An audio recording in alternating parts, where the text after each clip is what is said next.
გაბრიელ თენიაშვილი. ჩაის წარმოება ჩემო ოჯახმა დაიწყო დაახლოებით 30 წლის წინ და ეს იქცა როგორც ჩვენი ოჯახური ბიზნესი. პირველი პროექტი გაკეთდა 2018 წელს, სახელად ჩაის გზა. დავიწყეთ ახალი მეთოდი, ახალი მიდგომა, რაც გულისხმობს არტიზანული ხელნაკეთი ჩაების დამზადებას, რომელიც ბევრად უფრო ძვირადღირებულია, ბევრ შრომას მოითხოვს, ასევე გამშრალი ჩაის ყვავილები, რომლებიც ერევა სხვადასხვა ჩაიში, გავაკეთეთ სპეციალური სადეგუსტაციო სივრცე, გვაქვს 7 ჰექტრამდე ჩაის პლანტაცია, საწარმო, რომელიც გადაამუშავებს დაახლოებით 25 ტონამდე ჩაის ფოთლის ნედლეულს, ასევე გვყავს 35-მდე დასაქმებული კრეფავი ადგილობრივი ხალი, ვქნით მაღალი ხარისხის პროდუქტებს, როგორიცაა შავი ჩაი, მწვანე ჩაი, ასევე მაყულის ფოთლების ჩაი, პიტნის ჩაი და კიდევ უამრავი სხვა პროდუქტი, რომელიც დაკავშირებულია შრობასთან და სხვადასხვა ბიოქიმიურ პროცესებთან.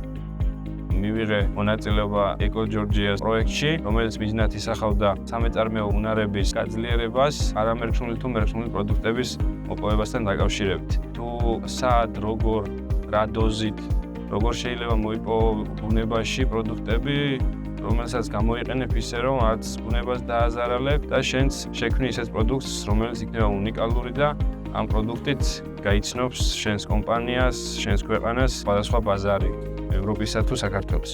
ეკოჯორჯია ძალიან ბევრ ადამიანს ეხმარება, კონკრეტულად ჩვენს რეგიონში, ისევე როგორც მე. ძალიან დიდი მნიშვნელობა მათ საქმიანობას. ვფიქრობ, მომავალშიც გავაგრძელებთ ურთიერთობას და ერთად კიდევ მრავალ პროექტს გავაკეთებთ.